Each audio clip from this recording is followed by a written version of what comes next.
Coming up on Network Africa. At least 15 people killed in renewed clashes between Cameroon army and Anglophone separatists.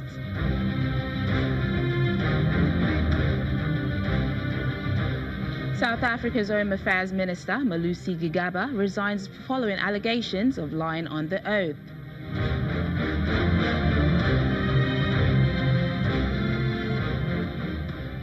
Italy's Foreign Affairs Minister Enzo Moavero says Libya could hold elections early next year.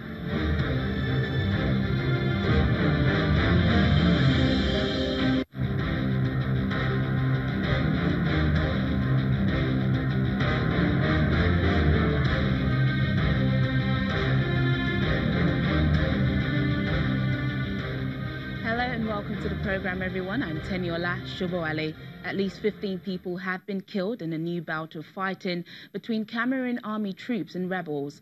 The conflict between Anglophone separatists who want to create an independent state called Ambazonia and government forces has killed more than 400 people in western Cameroon since last year. It has emerged as President Paul Biya's greatest security problem in nearly 4 decades of rule. The two sides often provide conflicting accounts of the fighting, but both have reported heavier casualties in recent weeks. Joining us now for more on this is a security expert, David Otto. Thank you for joining us on the program. David, if you can hear me, what do you make of this latest bout of fighting between the army troops and Anglophone separatists in Cameroon? The situation is really getting worse.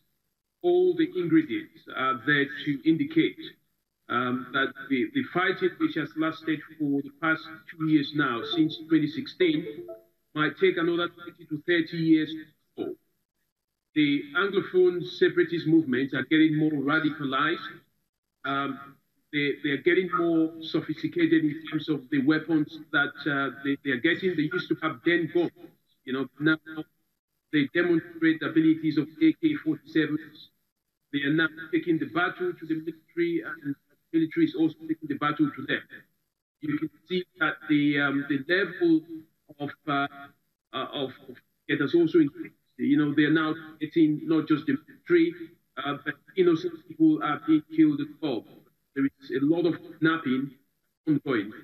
I think the crisis would demonstrate some kind of an increase in the way that is going. And if there is no solution, it would really get worse. This violence comes barely a week after armed men released more than 80 people in their captivity, most of them school children. What does this say of the security situation in the country? Of course, the government has been unable to guarantee security, especially in some of the schools where these kids were kidnapped. This happened specifically in one of the northern regions, that's northwest region, Pt.1 in Mancom. This is where actually 2 sets of kidnapping took place, but only one was widely reported. On the 30th of November, 11 students were kidnapped, but the school managed to negotiate with the so-called separatists, who then released those students. Immediately after that, 4 days afterwards, which was on the 4th of November, 81 students and staff were kidnapped by a group claiming to be Ambazonia. The Ambazonians say the kidnapping was done by the government forces on the ground. But what has transpired is from the argument of the Ambazonia forces, they say they don't have the capacity to actually carry out that kind of a kidnap. But they then said they had the capacity to storm where these girls and boys had been kept and release them. So the question is, how did they have the same kind of capacity to release these girls? But the problem is, most of these movements are being hijacked by criminal groups, by groups that are loyal perhaps to the government, and also by Ambazonian groups that don't have the command and control. The situation is really bad, not just in schools. Individuals are being kidnapped. Recently, we had the killing of an American missionary. So the situation in the southwest region might even get worse. It might spread to other regions of Cameroon if care is not taken. David, the separatists want an independent state, which they call Ambazonia. Do you see the government's granting their request? Of course, the separatists are not expecting the government to grant the request. You know, they've taken up arms because they are saying that they've talked about this issue non-violently for a very long time, since 1961 up until 1972, when the referendum was carried out to form a unity state. So according to the separatists, they are saying, we're tired of talking. This is the time to take it using arms. But what we are saying is that this is an opportunity again. You know, it is not too late for the government of Cameroon to consider having a negotiation process without conditions, because this movement is going to spread not just within the Anglophone regions, but inside the Francophone regions as well. And we might see this affecting areas in Nigeria. For example, we know that the Biafra movement might be linking with the Anglophone movement. This is going to make it worse.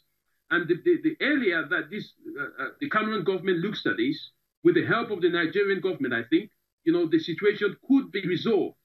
But leaving it this way would make it much more devastating for the region.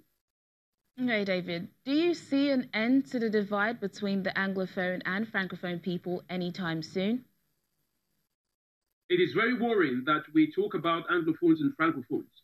As African countries, we should be talking about some kind of an African or Cameroon language, so to speak. But the fact that they are fighting against the French or English, which is some kind of a colonial language, is very disappointing. But let us look at the fact. The point here is the divide does not really exist between the Anglophones and the Francophones. This is a matter of the system. The Anglophones are saying that they are being marginalized. The government is saying, yes, we hear you, but nothing is being done to actually take them out of that situation. So I think if the government actually looks at the situation very well, we will not have this discussion about whether it is Anglophone or Francophone. The matter has to be resolved. But for me, when I look at the situation, I think if the government